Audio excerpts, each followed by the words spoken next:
had pre the publication date of last Friday.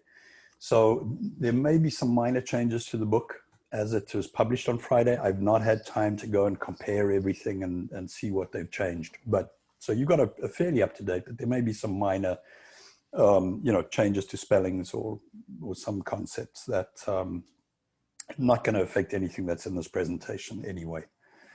So what is ITIL? And again, let's just focus on this. It's a library of best practices. It is not a framework. It was never intended to be a framework. And a lot of people criticize it as if it is. Hey, you've got to take everything that's in ITIL and you have got, now we've got 34 processes or practices as they're now called within ITIL, and you have to have 34 if you really want to be compliant. Absolutely not. Some of them are going to work for you. Some of them are not.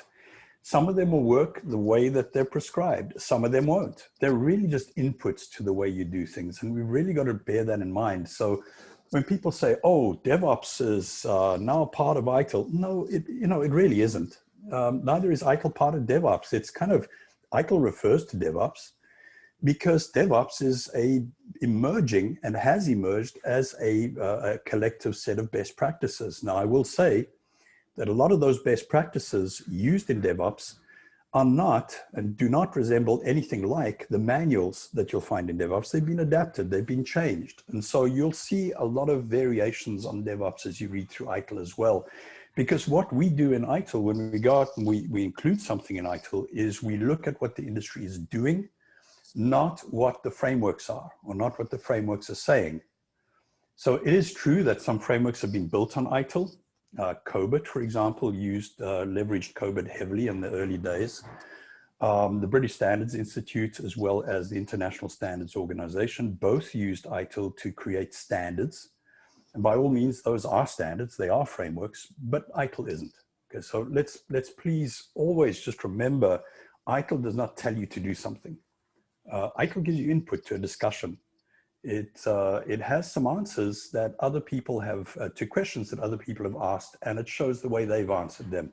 Doesn't mean you have to do the same thing. So the two questions that ITIL asks is, how do you manage technology? One, and number two, how do you use technology to create and deliver value? I'm sorry, is that knocking getting pretty bad over there? It's distracting for me, but is it coming across the microphone at all, Jeff? We can hear it a little bit, but we can hear you over it, I think, okay. All right. Yeah, I do apologize for that. I'm not sure what's going on there. Right. So to put that whole comment into context, because it's a best practice, what happens is that ITIL continues to look at what's going on in the industry and refresh itself. So rather than viewing it as a framework, view it as a snapshot of the major things that are happening in the industry at any point in time. That's really what ITIL is meant to be. It's a reference point. That's about it. And this is pretty much how it's developed over the first years. The first version of ITIL was not, in fact, ITIL V1. It wasn't called ITIL, it was the vendor manuals, and we're very familiar with those.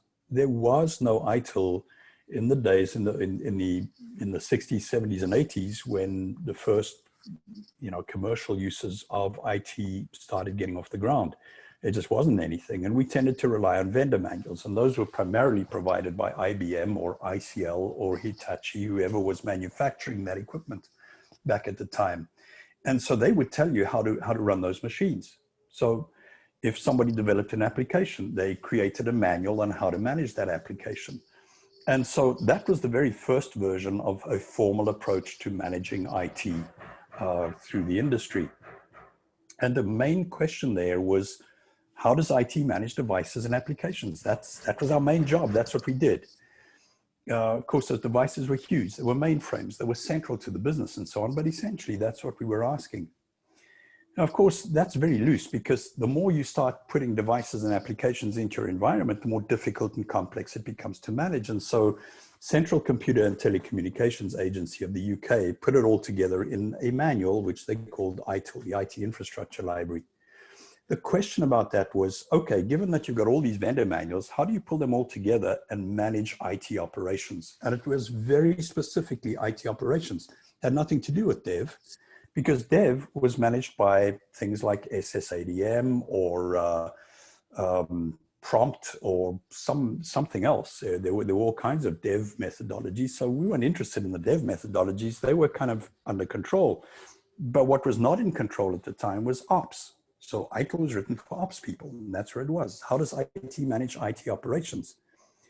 By version 2, late 90s, we understood that it was more than just operations, because development had moved into operations environments. We were starting to see not only client server environments, we were starting to see development and delivery being done on web-based applications.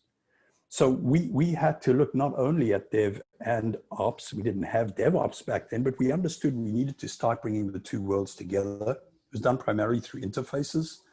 And the whole point of this was to focus on quality. How do we deliver quality services? If you look back at the 90s and early 2000s, you will see most of the metrics that we used were based on quality of outputs. So provided you knew what the output was and you could deliver it at a reasonable, repeatable, required level of performance, you were good. You never had to ask the question, why do you need that output? Well, if you tried, you'd be in a lot of trouble, because the business would say to you, look, we're paying for it, you just do what we say. And that was the kind of conversation we would have. That was what ITIL V2 was geared around, is how to have those kind of discussions with business units and how to show them that you're delivering good quality. By version 3, we understood that the quality discussion was not good enough. That in fact, very often what the business was asking for was not in everybody's best interests. They may be asking for something that was duplicating something we already did. They may be asking for something that was prohibitively expensive. They may be asking for something that took us away from our architecture and our strategy. And so we started in version 3 to start talking about value. But the whole point in version 3 was IT is still a service delivery provider and the business is still the customer.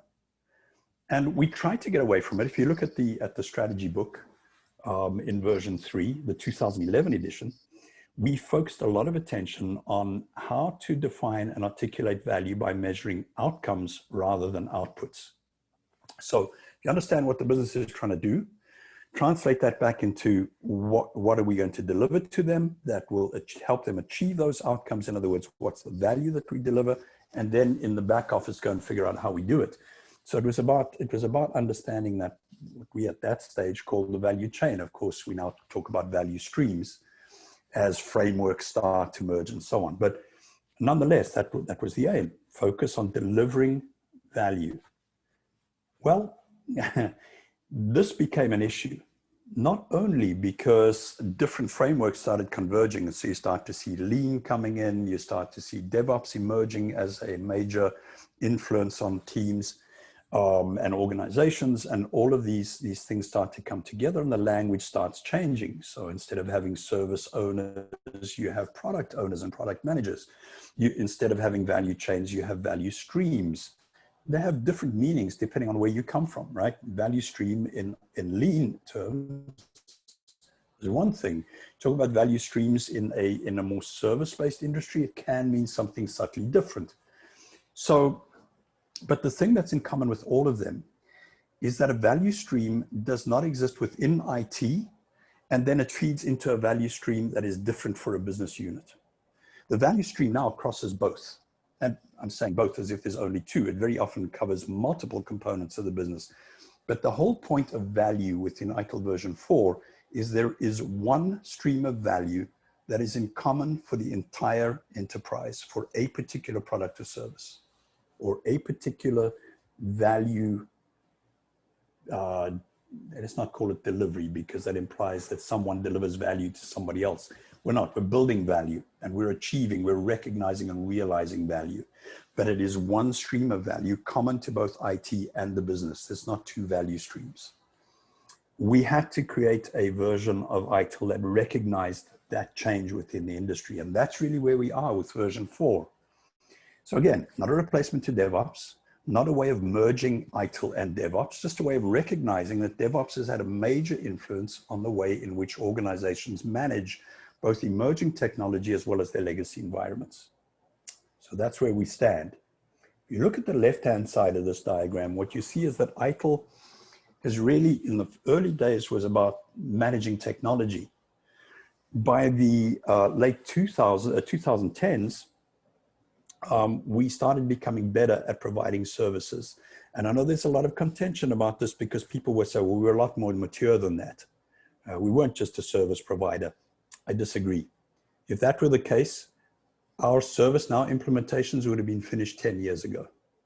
They're not. They're still going on. So I'm sorry, but we're still stuck in this mindset of we're a service provider providing to an internal customer. This whole concept that we're working on a common value stream, it hasn't completely hit the industry as a whole yet. It's getting there. And the leading organizations see it, but about 80% of the industry is still lagging behind on this. They're still viewing incident problem change plus a service catalog as being the primary components of a good service management system. They're a very important part of a service management system, but they're by no means the most important or most strategic to your business success. So for that reason, we're now starting to see IT departments changing from the traditional IT department structure to becoming more and more of a broker within the organization. In other words, there are a combination of internally provided services and externally provided services and services that are created in-house by shadow IT groups. They all have to be managed together. And the best way to do that is more in a broker or, if you like, an orchestration model. And so ITIL 4 really looks a lot more at this orchestrated service management approach, or this brokered service management approach, if you like. So just wanted to just give you that kind of view or perspective of the years of change that ITIL has been through. And again, resist the temptation of saying ITIL and Devops are coming together as if two frameworks have merged. They really haven't. Everything that is solid in ITIL that we depended upon to get us this far, still there. Everything that is good about Devops has contributed to that, has now been incorporated into and not incorporated, but recognized as being very important best practice. Okay, let's go on to what is in DITS. And I'm going to move pretty quickly through this because we don't have too much time. But just in line with the discussion of or not discussion, but the presentation that I've just given is that, what's driving DITS is initially what was driving ITIL was, how do you do this very traditional waterfall type approach to managing IT? How do you manage that? So plan, build, and run. How do you plan something, then design and build it, and then move it into operations where you can run it? And then, of course, go back through your continual service improvement program back into the planning cycle. That was how ITIL was first developed. Well, something significant has changed in the industry, and it's this. It's innovation. Right? So basically, if you take a very basic innovation cycle, this is just a generic one. So, I haven't used any of the frameworks to do this. I've just basically recognized the fact that when you innovate, basically, you introduce something new into the organization. When it's new, it's great. You have to learn how to use it, because typically when it's new, the quality is not that great. It's you're still trying to get it to work properly, and maybe the features aren't all there yet, and it may just be a minimum viable product, but it's there and it's new and everybody's excited. Well, over time, people get very impatient with inconsistency, and so you really have to become better at operating it. So you put a lot of processes in place, a lot of automation in place, and very soon it becomes something that is really just a capability. It's not new anymore. It's just one of your core capabilities. And, over time, the better you get at doing it, the more and more people are able to do it. Well, the more and more people who are able to do it, the more and more people do it, which means you have a lot more competitors. Just go back a decade or two to ERP or ERM systems, right? Enterprise resource planning or management. Those were very innovative in their first days, and those factories and distributors who implemented those things, I mean, they were ahead of everybody because they could automate supply chains better than anybody, and manufacturing schedules and so on. It was fantastic. Today, Have a look at ERP systems, right? If you don't have one, you're the exception, right? These are not innovative anymore. They're out there. In fact, they've become so predominant as a core competency within any type of value or supply chain management organization that they become a commodity. And the thing about a commodity is two things happen to a commodity. One is they become building blocks for new innovation, and you outsource them. Because anybody can do them, they can probably do them cheaper than you can. And that's exactly what's happening out there right now. You can find a number of outsourced cloud-based ERP systems that you do not even have to implement really license-heavy, code-heavy type of applications in-house. So this is what's happening. Now, in general, if that innovation is slow enough, it pretty much fits into the diagram on the left-hand side. Plan, build, and run. Because if innovation only happens once every 5 years, it's great. You can plan it, you can build it, you can operate it, you can improve it, and it's great. And that's how the legacy IT systems would work, and still do in some cases. But what's happened now is that the rate of innovation has accelerated dramatically. You're still building a solution, and the next innovation comes along. Excuse me. So rate of innovation on technology is down to weeks and months. You know, you're just busy standardizing on something and the new thing comes out. You're like, oh, gee, wait, if only we'd had that when we started. Well, now what are we going to do about it? Do we need to switch? Do we need to stay? What do we do? So this innovation cycle is accelerating so quickly that it is driving organizations to become fundamentally different. You cannot manage the level of innovation that we're going through now, the frequency and content of innovation that we're going through right now, using the traditional plan, build, run model. And that is why organizations are really adopting more, let's use the word agile, agile with a small a.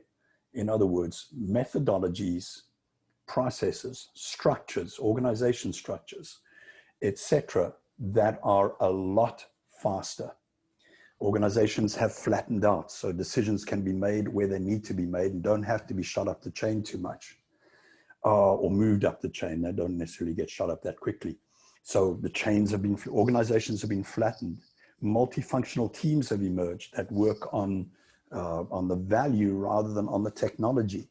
And so the whole organizations have had to change. It's not because DevOps was the best thing since sliced bread. It's because it had to change in order to deal with this accelerated rate of applications. You had to have a DevOps approach, or at least something like it. You had to have a more agile way of doing things. Otherwise, you're just not surviving. And in fact, in some organizations, what we've seen is that even the DevOps practices are becoming too slow. So, it's changing dramatically. The entire way in which we work has changed.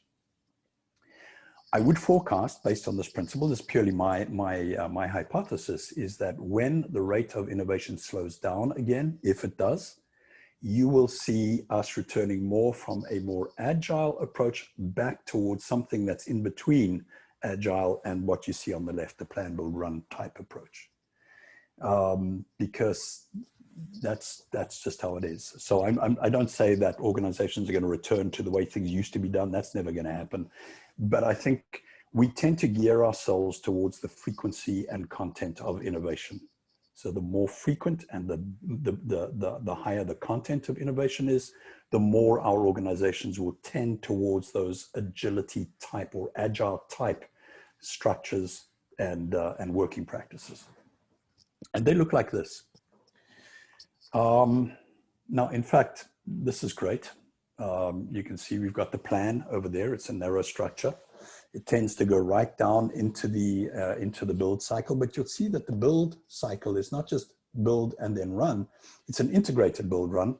And because of that, we've also had to bring in this measure and learn.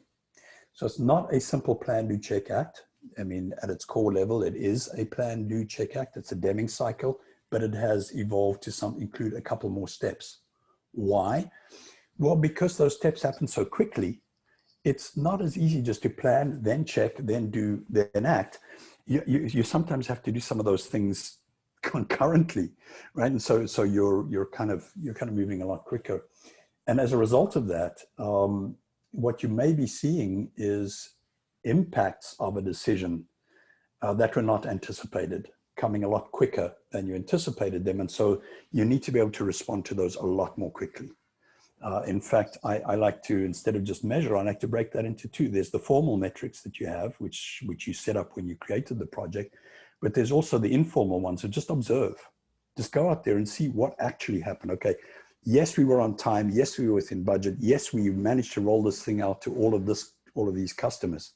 But then what? What happened then? How did they respond? What did they say on Twitter, right? So those are not in any formal metric system, but you need to know what they are so that you can adjust your approach moving forward. So I like to split that measure into the formal metrics and just the observations, the things that you didn't plan for, the things that you did not anticipate. And all of that is built on a support layer, which is heavily commoditized, generally outsourced. Doesn't have to be, but generally you'll find it is. That is these are servers that are sitting in the cloud. They can be provisioned within 30 seconds if you're using the right technology, this kind of thing, right? It's heavily commoditized. Support infrastructure does not require a huge amount of dedicated management. It's more done through contracts. In fact, if I take that, this diagram is not an ITIL. This is something I built after I'd submitted that diagram because I thought there's something missing from that diagram. Here it is. It's a way of taking that diagram and really looking at this. And take a look at this diagram carefully, because what it does is it introduces something that is not in the current, in many of the current DevOps implementations. People are using DevOps kind of ignore this. There's that loop between plan and build. Now, for most people in either DevOps or in ITIL, it doesn't really matter what methodology or approach you're using. When most people see that word plan, they think project plan. Therefore, all they have to worry about is whether the build, run, measure, learn, what the impact on the project plan was. In this model, we're saying, no, your project plan is really just an extension of your strategy. So the question is, what is the link between strategy and your build, run, measure, learn cycle? And how does what you're building and learning adjust how you view your strategy?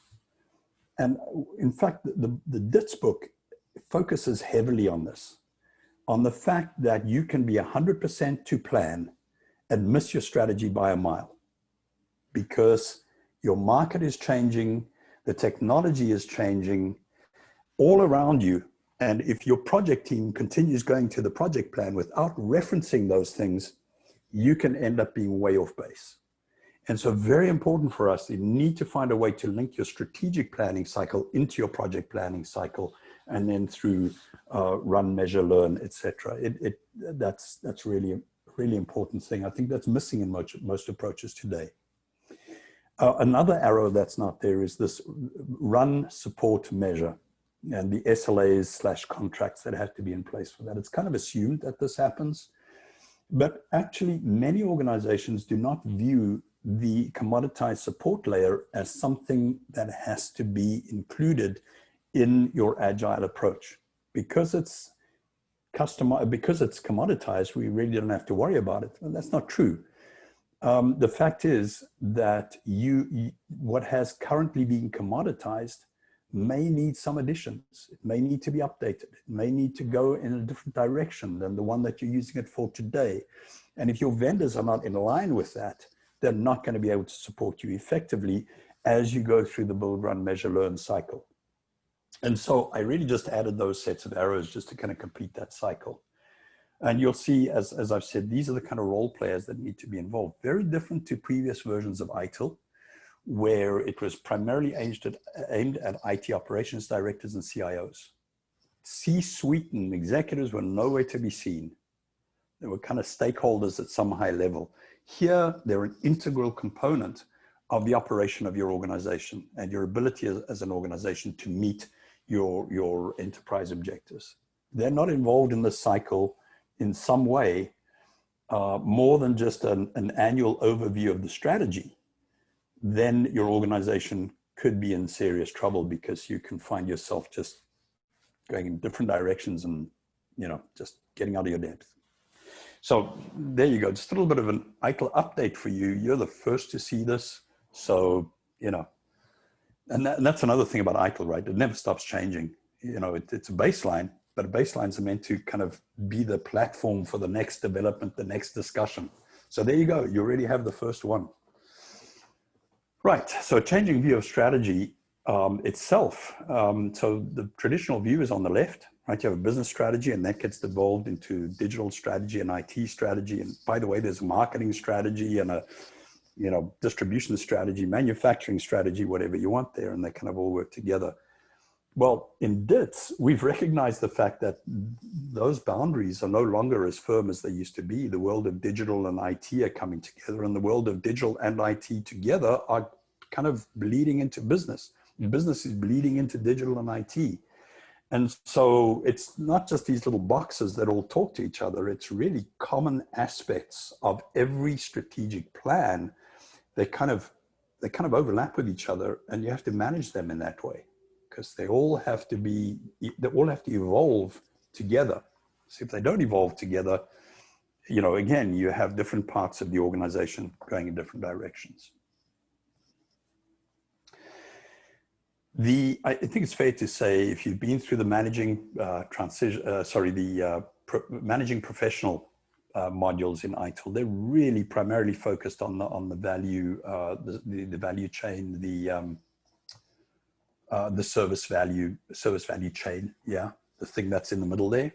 This book focuses primarily on the service value system. It really operates at an enterprise level, and it looks at everything that has to be done at a high level to make sure that the overall opportunities that the organization faces are evaluated, and then value is co-created with all of the stakeholders to deliver a set of outcomes to the industry. Now, in the service value chain, opportunity demand is an individual opportunity. In a service value system, it is the sum total of all opportunities facing the enterprise, right? It is, in other words, what is our path as an enterprise? What opportunities, plural, do we exploit? At what kind of demand levels? And how do we do that? The service value chain, of course, there will be multiple value streams that run through that. But the sum total of all of those value streams is by default your strategy. So the service value system is a way of making sure that all of those are seen in the context of the entire enterprise. And one word you'll see consistently through DITS is sustainability or viability. Sustainability and viability in this context mean the same thing. Some people refer to sustainability as the ecology, whether you're green and to what extent you're green. We actually go beyond that. It's really whether your organization can continue to survive within its entire context. So, that's very important to us. And so governance becomes very important. The maintenance of the practices as a whole is very important at this level, right? A lot of people will see the practices purely as a service value chain thing. In other words, we only worry about incidents when there is an incident to particular services. No, your ability to detect and respond to, excuse me, and prevent incidents is an enterprise capability. It's not unique to an individual service, and it's certainly not unique to the service desk. And service desk is one of the many components of the organization that contributes to and is involved in that capability. And so the maintenance of practices is really a strategic issue as well, as is the maintenance of any other organizational capability. Okay. Key themes. And let me just check time here. Yeah, 20 minutes. We'll get through this fairly quickly. I have not seen any chats coming through, so let me just take a pause there, Jeff. I'm going to look at you because I can only see your face in the videos. Yeah, any chats coming through? I'm getting some good private chats, but nothing that's a broader question yet, David. So okay. Go ahead and continue. All right. Just keep the emojis out of it. That's all I'm saying. Excuse Excuse me, got a bit of a frog here. Or maybe it's these Texas allergies. No, that should settle in for another few minutes. Right. Excuse me, let me put you on mute.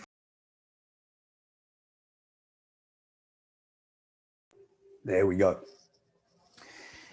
The continual improvement model is a really important one because what we learned, and this came relatively late in the cycle, we were looking at the best way to structure this book. And we had various ways of doing it, but the one that really made most sense to us is to view strategy as a kind of continual improvement, not an exercise, because it's not just about improvement. It's, improvement is about doing what you already do, but doing it better.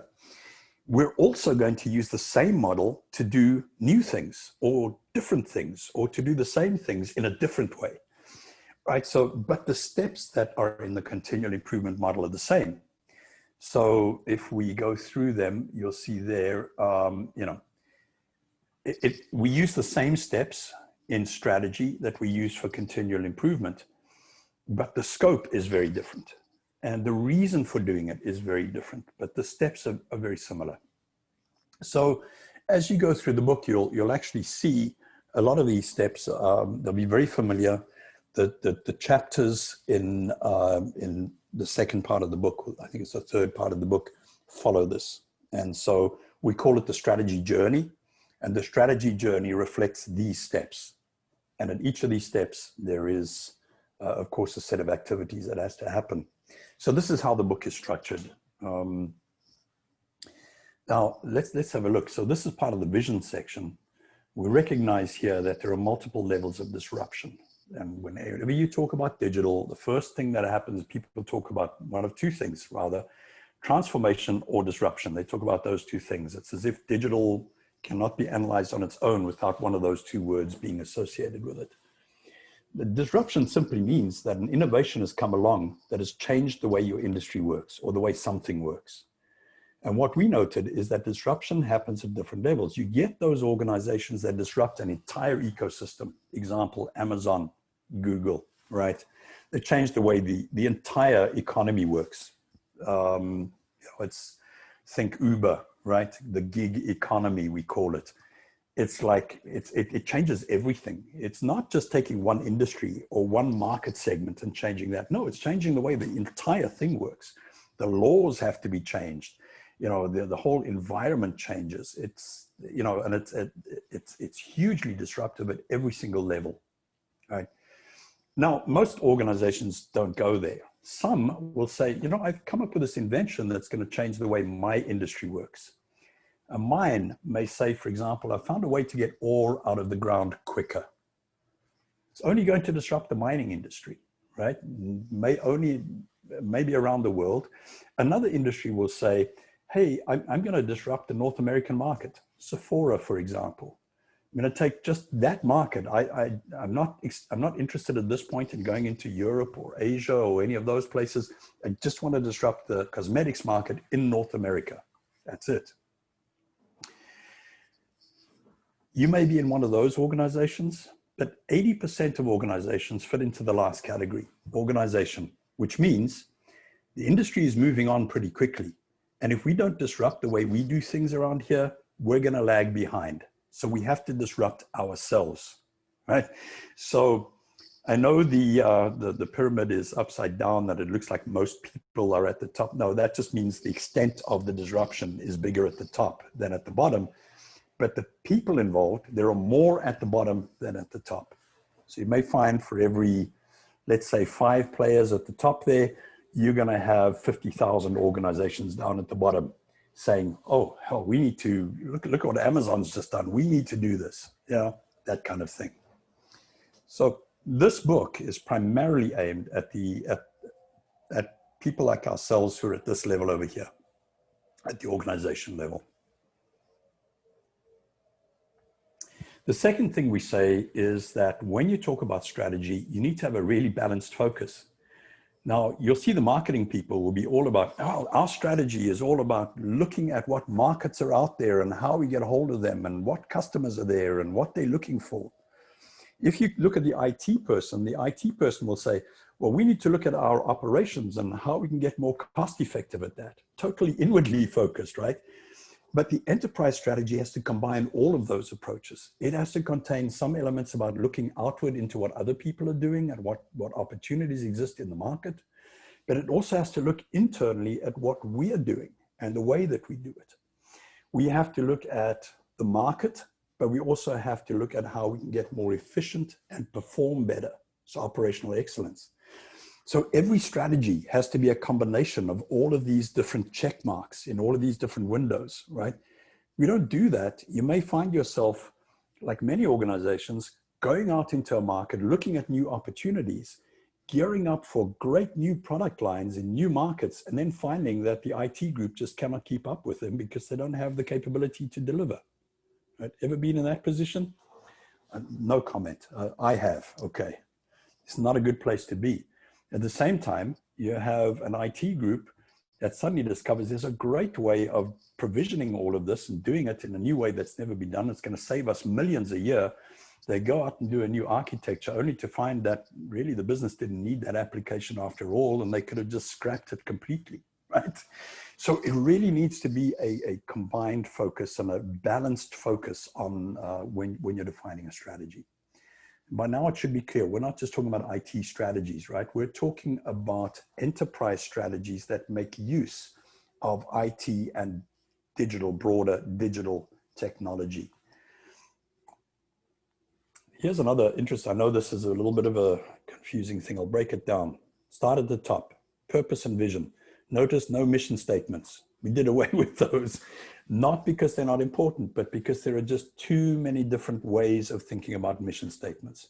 Go to NASA, ask them what their mission statement is. They have a completely different answer to if you go to, for example, Amazon and ask them what their mission statement is, right? The word mission statement just has become too diverse for a simple definition. And so we left it out. What we did say, though, is that the purpose of an organization is extremely important. With all of this innovation and diversity going on, it's important that you as an organization keep your eye on who it is you want to be, right? And we're not just talking about which markets you want to play in. I mean, you know, if you're Gillette and you're making razors, that's your purpose, right? You don't want to now go into making chainsaws to cut down forests. Okay, you want to do that, that's a different purpose, right? And if you want to do that, that's fine, but then you have to reposition your entire company, right? Or you may have to spin something off. So the purpose becomes your most important guiding principle. And why? Because the vision is a shorter term thing. Now, we used to think in terms of vision. We used to think, well, we've got our 10-year vision and we've got our 20-year vision and we've even got a 50-year vision. With the level of innovation as it is today, those visions are becoming a lot more truncated, if you like. They're shortened. And you may find that your current vision has a maximum shelf life of 5 years. More likely, it's going to have somewhere between 1 and 2 years that you can accurately predict what you are likely to achieve with a particular direction. And so what we try to do is we keep the vision and purpose in balance with each other all the time. And if the vision gets to the point where we say we're no longer able to achieve that and still meet our purpose, but we may be able to achieve that, but we're going to have to shift our purpose, it escalates that discussion completely up to where it should be, which is the governing bodies of the organization. Strategy cycle. Right now, I think the majority of the market is an annual strategy cycle. And the reason they do this is because it coincides with their budgeting cycle. It's a very poor practice. And the reason for that is because, you know, number one, you don't build a strategy on your budget or build a budget out of your strategy and leave it at that and then come back at the end of the year to see whether you did it or not. You basically have to have strategies which take into account all of the scenarios that could emerge during that year and align different budget scenarios with them. And you should be able to switch from one to the other pretty quickly, provided you understand that they've happened in the first place. So your actual budget/strategy review needs to be more frequent than 1 year, right? Now, you can make it 5 years if you live and work in an organization or a market that never changes. You know, if you have an organization or you have an ecosystem that never changes, by all means, you can have a 10-year strategy, no problem, because what's valid today is going to be valid in 10 years' time. But we don't live in that market. We live in a market that changes literally every quarter. And if your strategy is not continuously reviewed, adjusted to maintain the, you know, consistency with where your purpose and your visions want you to achieve, you're going to miss it. And so as you see, what you'll see on the strategy cycle, from year 0 to 1, it was a fairly stable environment. But, you know, as we got to year 1, things started changing. This must have been 2020. Things started changing dramatically, and suddenly the strategy cycle sped up, shortened. Notice also the objectives and or rather the initiatives started becoming quicker, smaller, and more frequent. So down at the bottom of those arrows, you know, when you have a 1-year strategy, you have 1-year projects. When you have a quarterly reviewed strategy, you have much more frequent projects. We'll talk about OKRs right now. Let me move on. So essentially what you have is the purpose and vision at the top. The question was, how do you translate the purpose and vision into something that is quickly actionable by a business unit or a multifunctional team that can meet that purpose and vision while still keeping track of all of these changes? And the answer comes from a number of organizations, including, I believe it was Intel that Jeff, where you were working, where this was created. One of the instrumental founders of this whole concept is sitting on the phone, on the video, looking at you right now. That's Jeff. Google and others use this. It's the OKR, objectives and key results. And basically what that does is it translates a purpose and vision, in other words, your strategic intent, very quickly into a plan with measurable outcomes and objectives that align with the strategy that can be achieved by either a group or a cross-functional team or some sort of project very quickly. Those then get translated into team OKRs, and those that can get translated into projects that can be managed. It's a way of bridging the strategic layer of metrics with the operational metrics that happen within the organization. And there's a lot of information about this, primarily fed into the publication by Jeff. So you'll see some of his thinking in this version of the book. Okay. In the book, we then go through this as kind of, so what are your options, right? And we said, well, given where the industry currently is, here are some of the strategic directions that many organizations are taking, right? They're just examples. But for example, a lot of organizations focusing on customer journeys, omni-channel type of marketing and delivery methods, context-sensitive support and delivery. In other words, the organization can see where you are, what products you need in that situation, and get it to you without you even having to tell them. Operational excellence, strategies. These are heavily focused on automation opportunities. And we go into a little bit of detail on the types of automation, because there's so much hype there about AI, you know, and a lot of people, what a lot of people are calling AI is just basic rules-based system programming, right? If this, then do that. You know, it's simple automation or even complex automation. But what we're seeing a lot of emerging is what we called intelligent automation, where these tools can not only perform the rules-driven actions, but can also start identifying new rules that need to be made and taking decisions on them. There's modernization, there's workforce strategies, there are supplier-based strategies and so on. So there's some examples given in the book. The other thing that we also focus on is strategies that help organizations to evolve or transform. And then those strategies that are that involve sustainability and social responsibility. So we give a range of options, or not options, but directions that other organizations have taken. And we've used them as examples to show how digital and information strategies can actually be used to achieve a balanced approach between those 4 major areas. Of course, I'm not going to go into detail on this, there's too much, but the whole concept of the service portfolio, it has evolved. It's not just a service portfolio anymore. We look at it as a portfolio of capabilities. because when you look at service portfolio, you're just looking at one link in the chain, right? From a service provider to a customer. But as we pointed out before, we're now talking about value streams that are enterprise-wide. And so the portfolio of capabilities actually must span more than just that one link in the chain. And so here's a kind of way of thinking about portfolios. It's described in quite a bit of detail in the book. Just a point here, there is a section on innovation. And I took this out of Jeffrey Moore. I thought his thinking on this was pretty appropriate. I reworded it slightly, but the point is that innovation is not for everybody. Right? There are some organizations, in fact, you'll see on the bell curve, it's the majority of the market really wants to wait for an innovation to take root before they invest their entire future on it.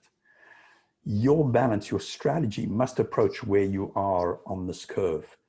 To what degree are you going to innovate versus rely on adapting innovation from somewhere else, right? And to what degree are you going to lead the market in innovation? And that's an important question because it impacts how your organization works and how you go to market. So a section on that. And there's a whole bunch more. I've just scratched the surface here, but there's a section on metrics and measurement. We talk about governance and the type of organization that you need to be. We talk about, what kind of leaders do you need? What does risk management look like in digital organizations? That sounds like a simple question because isn't that just an extension of cybersecurity? No. When you go digital, not only are you exposing your organization to new technology-based threats, you're also basing them to market-based threats, right? You don't know whether this digital way of doing business is going to succeed or not. So you're actually betting your business's future on a particular technology and whether the opportunity that technology brings is a good one or not. So the level of risk that we have to manage here is not just a technology risk, it's an enterprise risk. So the whole risk management discussion has been elevated a level, or 3 levels in ITIL 4. Managing strategic change, right? So let's not get into change management, change enablement, change, I don't know, mollycoddling, whatever you want to call it. Yeah. I will tell you one of the big pieces of feedback we got on this book was about governance, and that is that we used the word control and coordinate, and people hated that. It's like we're trying to get away from control. Like, okay, you can get away from control, but you're going to find yourself in prison. Simple as that, right? You have to be able to control. You have to be able to coordinate. You may not want to control and coordinate every single little decision that gets made, but you have to have visibility into where the organization's going because you're accountable for it. So, yeah, we've had to play that. We've needed to soften the message a little bit. In other words, this is not a top-down approach as much as it used to be, but nonetheless, control is really important. And so in this book, you'll find ways of talking about control that are more participative rather than rigorously applied top-down.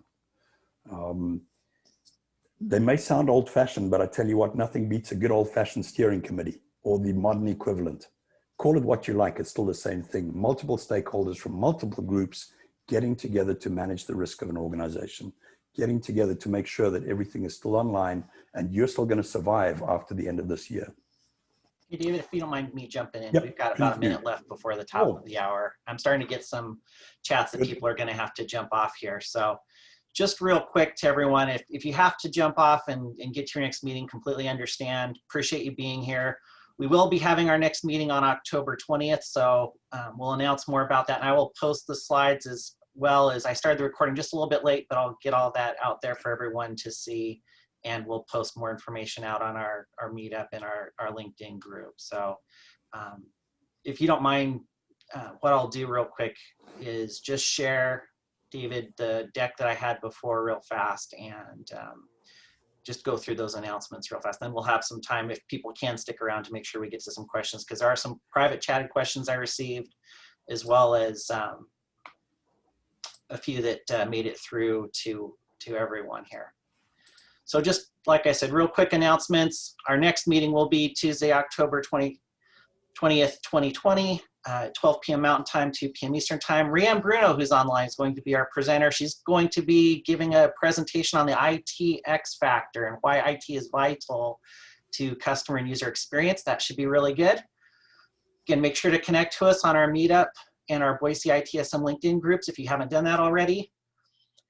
One other quick thing I wanted to mention is, for those of you that are interested, Service Management World Conference is coming up November 17th and 18th. They're still doing a $99 registration through October 16th.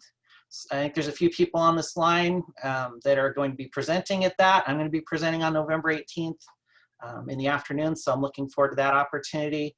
There's some training opportunities, including the public launch for Digital and IT Strategy that's being held October 26th through 29th by ITSM Academy. So if you're interested in that, reach out to me and I can tell you more about that. And I also listed a few of the other training opportunities that are coming up through the rest of the year that ITSM Academy is doing, that I'll also be involved in teaching a couple of those.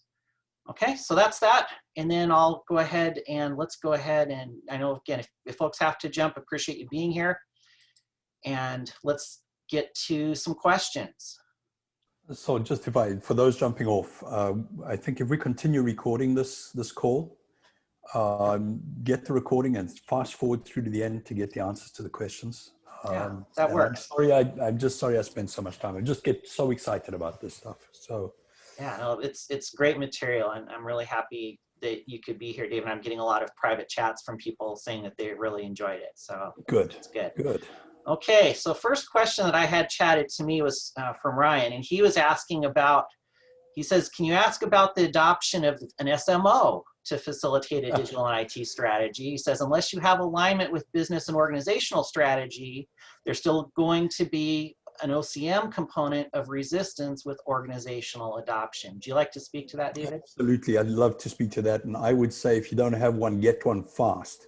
However, we had to take the language out of the book. And the reason for that was because some organizations view SMO too narrowly, and they have used it as again, a control mechanism to try and get everybody to do things the way they want them to do without listening to the business. And so to a certain extent, the term SMO in some organizations has a bad rap.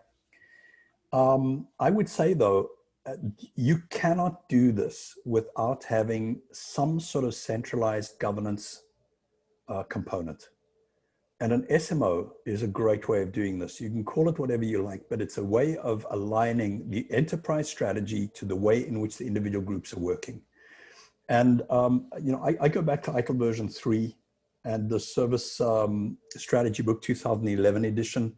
I have a logical structure, an org structure for service management in there. I forget the page number. I'm sure I can look it up for you.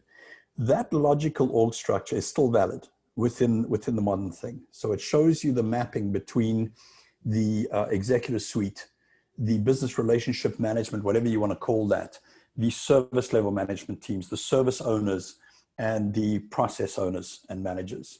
And it shows the mapping of those together. As a logical model, it is still a really good model to think about using in your SMO. And the second thing is a lot of people use an SMO as a project management office for service management projects. In other words, we're going to wrap up the SMO as soon as we have incident management and problem management automated on ServiceNow. That is not it. The service management office is a governance mechanism. It's a way of making sure that the organization is able to balance all of the strategic requirements with the operational requirements and keep them aligned moving forward. And I think it's, some people I know call it the middle office. I don't really care what it's called, but it's absolutely essential. And I'm going to keep coming back to this in the answer to some of the other questions. What we have to do as an industry is keep hammering at the message that strategy is critical. And I'll come back to that in some of these other questions as well. If you're still focusing, and I'm sorry to say this again, because I know they're still very important to the organization, but if all you're doing is focusing on incident, problem, and change management, you need to move on. You need to put those down and say, yes, we'll continue those projects going, but we need to think strategically. And SMO is part of that. It's absolutely part of that. All right, terrific, thanks. Next question I see is from Donna. Donna's in here, and you can probably read this in your chat too. She's saying, what can we do to get the leaders that need to hear this stuff to attend class or acquire this knowledge? Can you comment on the fact that leaders often send others to class but don't attend themselves, so they often stay stuck in the way we've always done? Right, yeah, hey Donna. You and me both, right? We have this problem all the time. Fortunately, I'm not a training organization, so I don't sit with these firsthand issues. And I know on every single class that I ever attend, people say, this is great stuff. I want to implement it in my organization, but I can't because my manager just doesn't buy into it, right? Again, I think there's two things, and this is my opinion. So Donna and everyone else, take it from where it's coming, right? It's an opinion. Number one, again, what we need to do is get a lot better about hammering the strategic importance of IT management. I'm not talking about ITSM and I'm not talking about ITIL. I'm talking about IT management and the fact that IT managers are focusing on technology. They still do to this day. Their biggest question is, how can we define an AI and ML strategy? Like, you've lost it. If that's your biggest question, why? Why do you want to do that? What are you going to use these things for? What capabilities are they going to bring? And how do those capabilities help you to exploit your existing opportunities? And what new opportunities do they bring? If you can't answer those questions, forget about your AI strategy. Not going to make any sense anyway. I mean, remember the cloud first strategies that emerged back in 2012 onwards, right? Nobody thought about it. It was just cloud first, one page, cloud first. We're great. We got a one-page strategy for IT, cloud first. And now we end up with all kinds of junk in the cloud that we can't manage because we never thought about whether it should go in the cloud or not. And the same thing is happening with these kind of technical things. So I think in our blogs and in our messaging, whenever we get a chance, we need to be getting this point across that strategy is key, that you cannot separate technology from strategy, that they are one and the same. It's the one thing. The second thing is de-emphasize certification. The reason why managers are sending people on courses and not going themselves is because they don't perceive they need the certification. And let's face it, to be honest, between us, Donna, this is you and me on the call, nobody else listening. Those certificates do not equip managers. They don't. They simply enable people to study the books and show that they've read them and that they have an understanding of what's written there. They really don't enable managers. And so managers think, yes, we've got to have this. It's a checkbox. Let's get it done. Somehow we need to introduce a program for managers that is not certification based, but is based on some sort of other driver. And I don't know whether the ATOs need to get together and say, we're going to put together a new kind of program that's not certificate based, it's experience based or something. And we're going to do it. We're not leaving it up to PeopleCert or Axelos or whatever the case is. But somehow we need to get together to encourage managers. They're going to have to be quick. They'll probably be modularized so that they can spend 2 hours a week doing it. Something like that. But we need to get this across in a form that we're not currently using. Again, my opinion. Okay, so take it or leave it. But I firmly believe you're not going to get managers onto certification programs. It's just not going to happen. So we have to find another way to get to them. Yeah, I know for a fact, David, and I'm seeing it in the chat too. I'm seeing some amens, and I think there's multiples of us that agree with that perspective. Absolutely. Well, Donna seems to be happy. Thanks, Donna. I'm glad. That's important.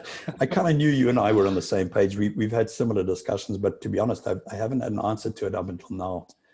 But now that I'm not in a training organization and I'm seeing the firsthand results of the managers not being aligned with their staff, it's tragic, and then ITIL gets the bad name or Devops gets the bad name. And it's like, no, it's neither of their fault. It's like they gave you good advice. You just didn't use it, right? Anyway, let's not rant, I think. All right. Next question I see here is from Keith. He's saying, to what degree are you seeing, David, that the IT service provider is seen as a broker of capabilities? It depends where you are, right?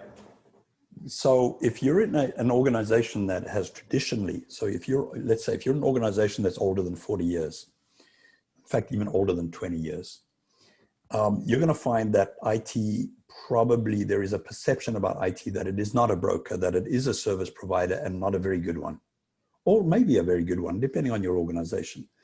Many people view IT as a necessary evil. And so what they do is they create, of course, the shadow IT groups. Used to be shadow IT was a swear word. Now we have been taught that shadow IT is a good thing.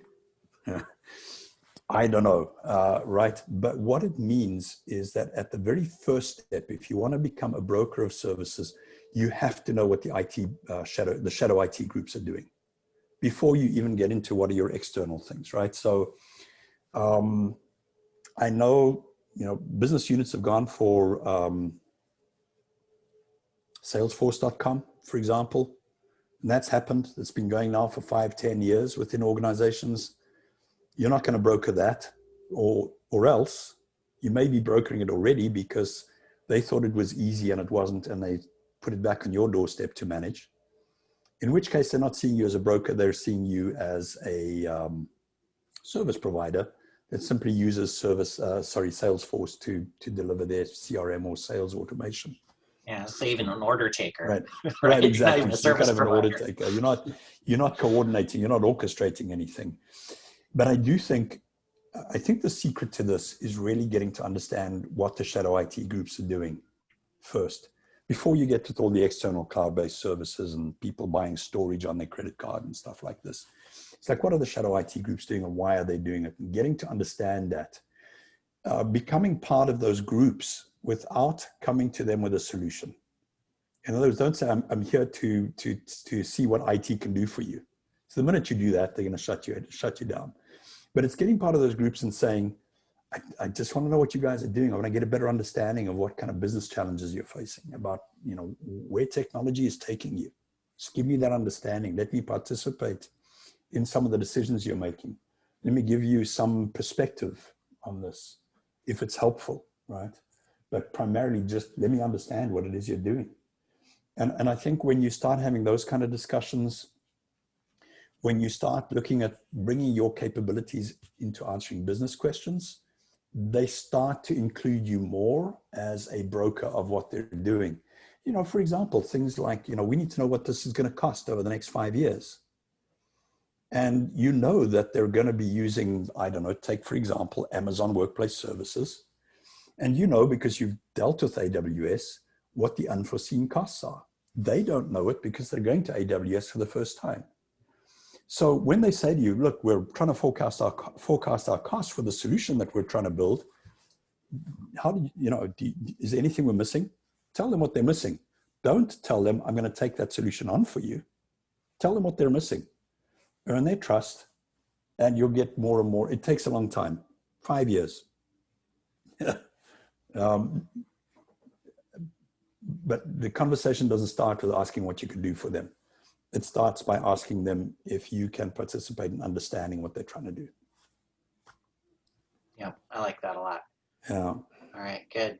All right, let me make sure I'm not missing questions. I think Josephine, you had a question. Let me go find yours here. I keep seeing more comments popping in here. So, all right. So Josephine's question is, what do you think would help to bring ITIL and DevOps together? Honestly, it's the weakest link, right? If you focus on the strengths of each, you're not going to do anything, right? Because people get defensive.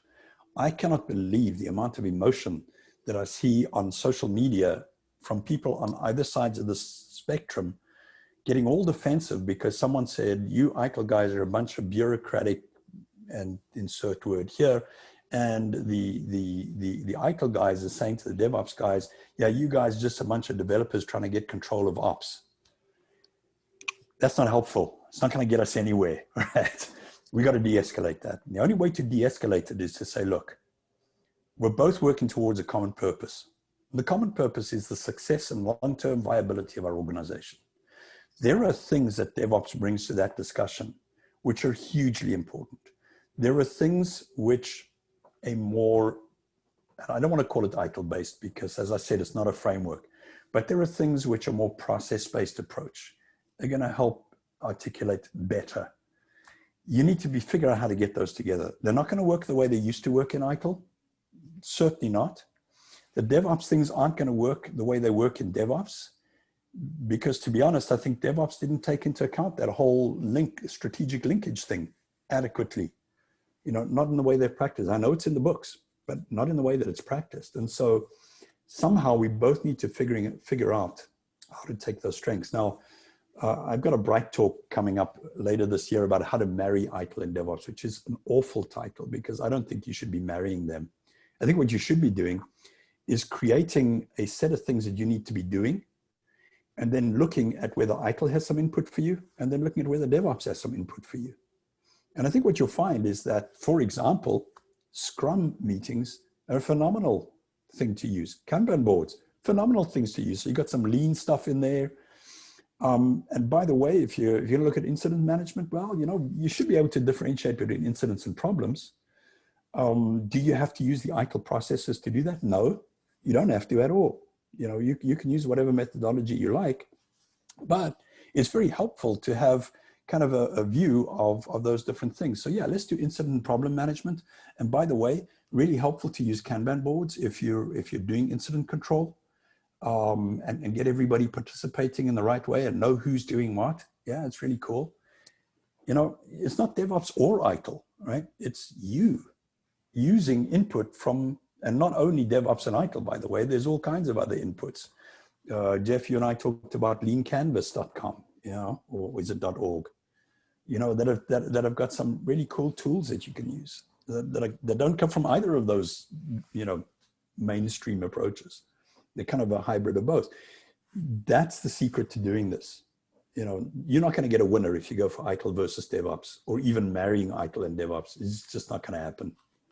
Right? It only becomes good when you have a service management, or let's just call it technology management, for insert your organization here. We use these concepts from DevOps, use these concepts from SAFe, we use these concepts from ITIL, we use these concepts from COBIT. There you go. And don't try and map them together. You know, well, we're going to have a process owner. By the way, we're also going to have a product owner, and they're the same thing. Don't do that. Choose one. Right? Call it the same thing for everybody. You don't care what it is. Yeah, that's great, David. And I don't know if you see Joanna's comment in chat, but she's saying change upcoming talk to dancing with DevOps. And yeah, I like that. I like that too. Yeah, find the rhythm and find the balance. There you go. So it's like, one is the footprints on the floor, if you're like me, and the other one is the music getting, you know, beaten out for you, you know, and it's like to put them together and you can dance. Yeah, I'm one of those people who needs a process to learn how to dance, right? See, Joanna, yeah, reading your brain. I don't know. Maybe we're on the same page somehow. Yeah. Yeah. Got those dance steps all laid out. Yeah. That's right. No, that's a great. In fact, Joanna, if you don't mind, I'm going to use that. That's brilliant. I'm going to say this title should be. I've actually titled my. I've titled my talk, 4 Secrets to Compatibility. Since the theme is marriage, like, you know, but yeah. And the first secret, by the way, is just for fun. It was the personality test. It's like you don't get married to somebody if you don't know who they are and you don't respect who they are. Yet now we want to bring these two methodologies, whatever you want to call them, together, and they don't respect each other. How on earth are you going to do this? It's not going to happen. Might as well get divorced straight away. Go for something else. Yeah, the other analogy I heard around that is it's the blended family, right? You're trying to bring in 2 households with, you know, stepmom and stepdad and their combined families and children. They've all got to figure out how to live together under the same roof. Oh my goodness. Yeah. And until they start seeing themselves as one family, you know, the war will go on for generations at every Thanksgiving. Yeah. Yeah. Okay. I think we've covered all of the questions that I saw in the chat. There are a few really good comments, and again, some that were sent to everyone, some that were sent just to me privately, David, but just give everybody one more chance before we go ahead and close out. Does anyone have any other questions or comments that they want to bring up and utilize David's wisdom around? Hey everybody, this is Keith Sutherland, and I just got to tell you that Mr. Cannon still has it. I've known this guy since '99. Very nice work, David. I'm like, this KDS guy, he's crazy. He's agreeing with the things I say. I don't know if he can be honest. Keith. Okay, cool. Good to see you, Keith. Great. Yeah, Keith was one of the early guys. In fact, Keith, I think, attended the very second publicly scheduled ITIL class in the US that I ran. It was either the first or the second, Keith, but it was right up there. It was V2 manager and it was brutal. Yeah, it was 2 weeks. We did 2 weeks back to back and took the test. It was, yeah, but you did it. You did. Now, you see, those were the days when, you know, ITIL people were ITIL people. You know, just kidding. We're the old timers. And I need to show you this. This is just for fun. This is how old I am. There you go. I just got to get this. This is my certificate, and I'm just going to zoom in there on my candidate number, my certificate number. Can you see that? Yep. Right, yeah, 345. Just so that shows how old I am. Keith, you're right up there with me, man. Judy, you're not that far behind either. I see. Now, let's not talk about that. No, I think we met in 2003. Yeah, I mean, it was right out there. You were at P&G at the time. P&G were one of the pioneers in the States. Way before I met you, they were going with all, was it Mort Cohen? Was one of the guys Yes, that was Mort instrumental Cohen. in getting that going. And P&G, very interestingly, I'm glad you raised that, has really evolved this concept with the way the organization has evolved.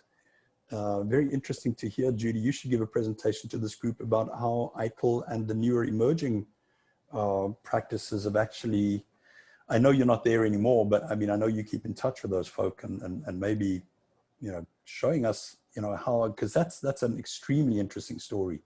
Mm-hmm. I know you were instrumental in it as well. Yes, I was. Hey, Joanna, you just got it again. Vintage. You're right. Absolutely. We're not old. We're vintage. Correct. That's right. Yeah, excellent. Okay. Any other final questions, comments, feedback? I'm really happy to see this audience attend today. We had a really good group, and those of you that are able to stick it around to the end, I'm really happy to see all of you, and hope we can make it to the meeting we have on October 20th and see everybody next time as well. Cool. Thank you all for sticking around. Thank you all. Thank you very much. Thank you so much. Thanks, Jeff. Thank you, Jeff, for the useful session. Yeah. Thank you, everyone. All right. Thanks for inviting the extended audience here, Jeff. Oh yeah, Great work. absolutely. Yeah, Happy to have all of absolutely. you here. Hey, and Jeff, you're going to get this recording. I had a couple of people that wanted to join but couldn't. Yep, It's just going to be made available. Yeah, I had several of that as well. This is the first time I've done a Zoom recording, so I'll try and figure out how to get it downloaded and get it at minimum put up on my website. If not, you know, we'll see sizing limits on what I can do to get it posted online, but I'll definitely make sure that that's available. Yeah, it's pretty straightforward, Jeff. I even managed to do it, so yeah, you won't have any problem. Thank you all. I'll come to you for help then. Cool. All right. Thanks, everyone. Thank you. Thank all. you. The rest of the day. Thank you so much.